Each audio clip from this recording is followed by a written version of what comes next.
kaming mga lider ng iba't ibang barangay ng bayanihan sa Mindanao ay naniniwala na kinakatawan ni Ben Pitag Tulfo ang mga adhikain at prinsipyo ng aming organisasyon.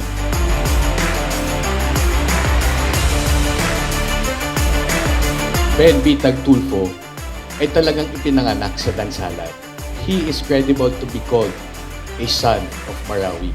Nananalig kami na ang aming pambansang pamunuan sa bayanihan ay sasamahan kami ng buong sigla at lakas sa pagsuporta sa kandidatura ni Ben Pitag Tulfo. Kami po sa bayanihan, alam po namin na malaki po ang maitutulong niya.